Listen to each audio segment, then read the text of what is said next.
Halo dan selamat datang di video ini. Jadi di sini kita mau bikin regresi linear. Mudah-mudahan aku ingat cara bikinnya. Ya, mari kita bikin. Jadi pertama kita mau impor beberapa hal penting yaitu NumPy, terus ada Pandas, terus ada Matplotlib.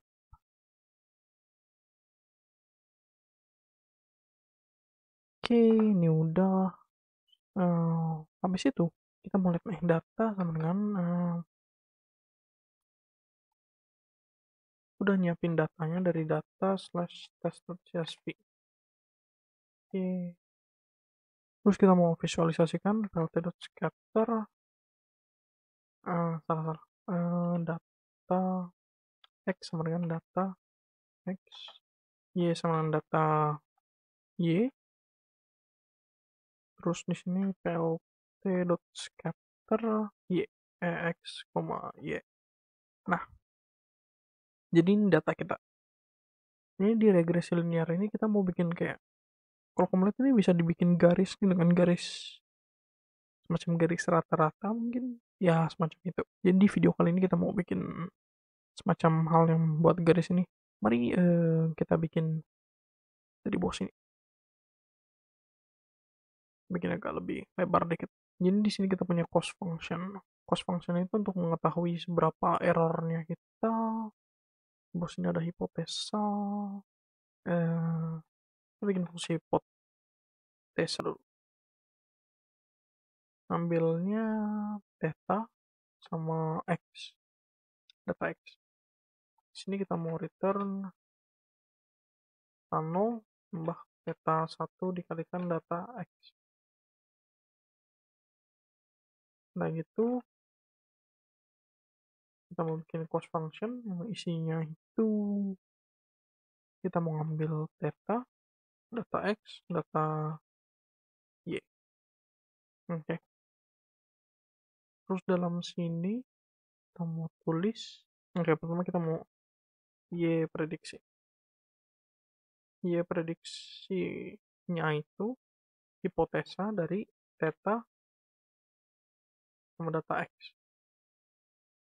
Oh ya, lupa di atas ini kita kasih jumlah data sama dengan data x shape no. Ya, ini nanti data x ini sebuah list array numpy yang isinya tuh angka-angka.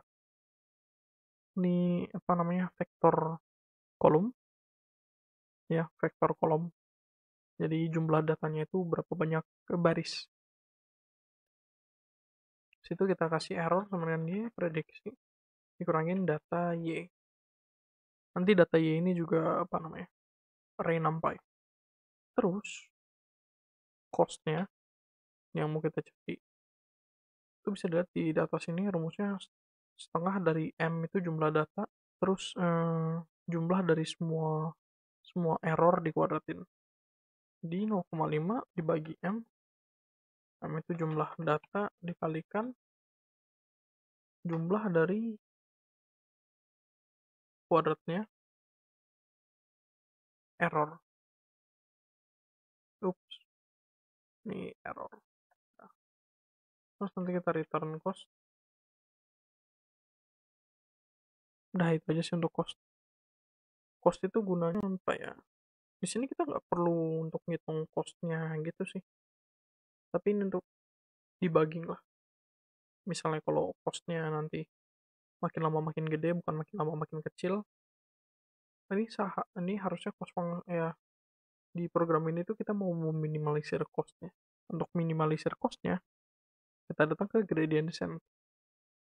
Jadi di sini kita bikin gradient descent, ngambilnya theta, data x, data y, terus ada di sini namanya step sama iterasi. Terus dalam sini kita mau sama kayak yang di cost function, jumlah data sama dengan data x, data shape. Nah, terus apa lagi ya? Nah, kita mau simpan costnya.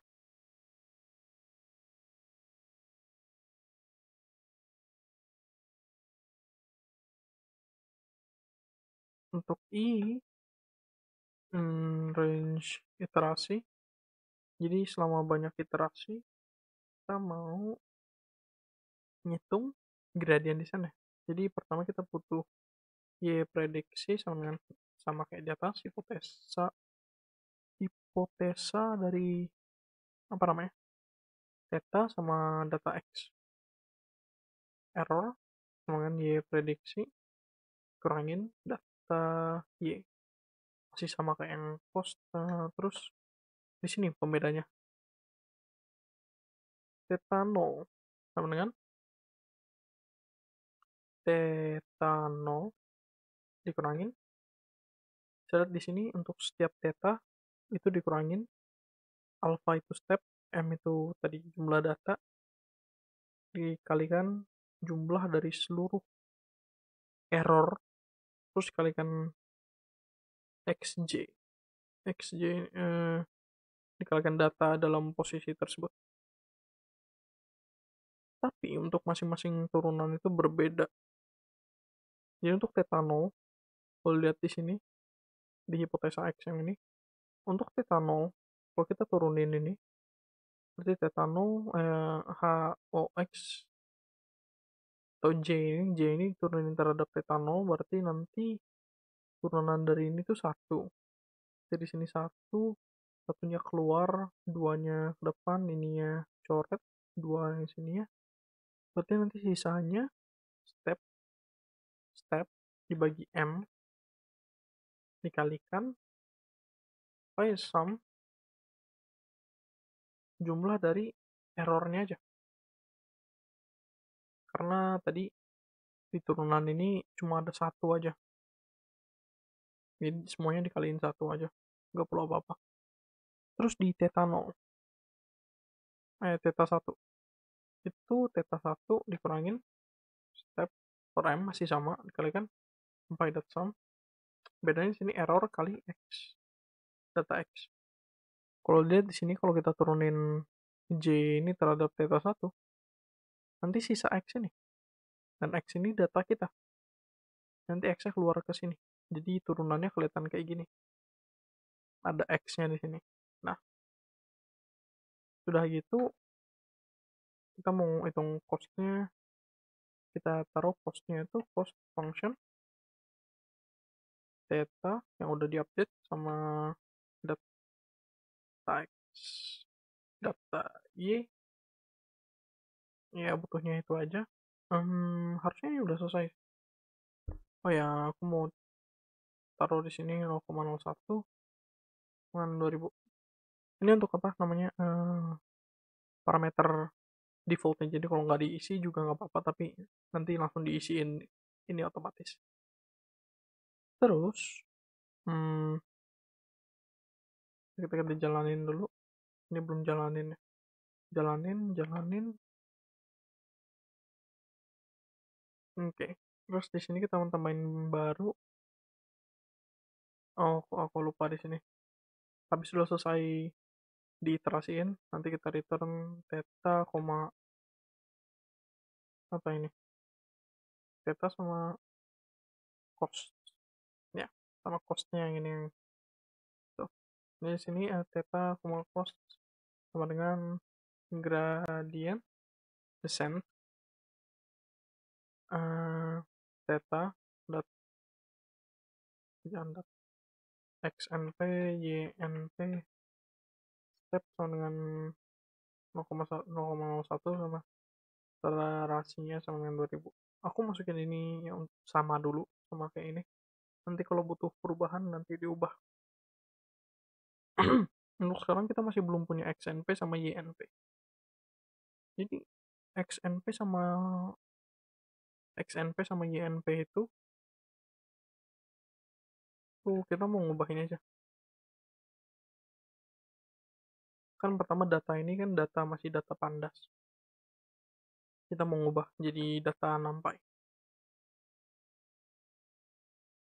Dan caranya begini. Aku lupa XNP YNP. Data ini, data ini. Oke. Habis itu di sini harusnya kita udah punya semuanya kecuali theta. Theta kita belum kasih. Aku bikin sel baru, theta sama dengan t dot zeros dan 2,1. Bisa dilihat ini tetanya cuma ada dua ya, theta 0 sama theta 1. Itu yang nanti kita pakai untuk jalanin ini semua. Yang kita mau cari itu cuman kayak rumus garis lurus ya. Yang kita mau cari itu cuman rumus garis lurus gitu aja. Jadi sekarang kalau aku run semuanya, run all cells, mudah-mudahan gak ada error. Gradient descent ya aku typo, gradient descent, name m is not defined, of course. Ini jumlah data, ini jumlah data. Bakal ada beberapa typo soalnya ini udah malam ya. Ada error lagi. Nah, ini dia error yang kutunggu-tunggu. Jadi ada alasan kenapa aku step sama iterasinya masih ku taruh di 0,01 sama 2000. Jadi kalau kita visualisasikan ini lt.scatter x, y, kita bikin garis dengan kita bikin garis, aku mau ambil 0,0, terus gradiennya tuh theta 1,0. Kita bikin kayak gini, kita nggak punya apa-apa. Karena kalau kita print theta, itu none. Kenapa none? Coba kita lihat cost-nya. Saya lihat ini cost-nya harusnya turun, harusnya berkurang terus. Kok bisa dilihat, kalau dilihat ini dari berapa ini, 100, ini udah 1 juta ya dari awal. Dari 1 juta langsung ke 200 juta ini. Makin gede, makin gede, makin gede sampai infinity. Udah sampai infinity udah kayaknya udah nyerah, nyerah kodenya jadi langsung not a number aja. Udah nyerah jadi nggak dikasih apa-apa.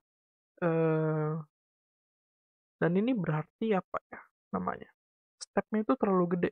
Jadi dia turunnya itu terlalu gede.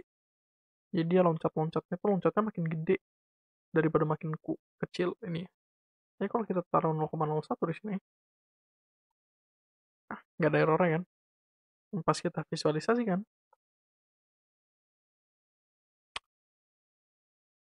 ups. Jadi sebelum divisualisasikan, tadi tetanya masih not a number jadi ya, gitu. Terus kalau kita masukin ke sini, dan masih, kita kecilin lagi learning rate-nya. Tetanya di set lagi.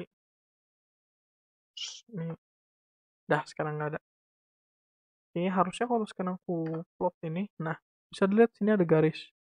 Harusnya aku ganti warnanya. Nah, bisa lihat ini garisnya. Aku melihat ini garisnya itu mencakupi ini kan, mencakupi datanya kan. Terus pas lihat cost-nya, nah ini dia cost yang mau kita lihat. Cost-nya makin turun, makin turun. Kalau di sini kayaknya kelihatannya kayak nggak turun ya. Kenapa nggak turun? Soalnya ini emang udah kayak batasannya mungkin. Ya, coba kita turun lagi, learning rate-nya sampai lebih akurat. Ya masih sama. Cost-nya dari 4 masih, ya kayaknya minimal cost-nya 4. Dia nggak bisa kemana-mana lagi. Ini yang terakuratnya mungkin. Kalau aku nggak salah ngomongnya. Yang terakuratnya. Ya, jadi begitu cara bikin gradient descent. Apa namanya? Linear regression. Ini merupakan salah satu bagian dari machine learning. Bagian dari machine learning ya, ini salah satu dari machine learning. Jadinya begitu. Goodbye.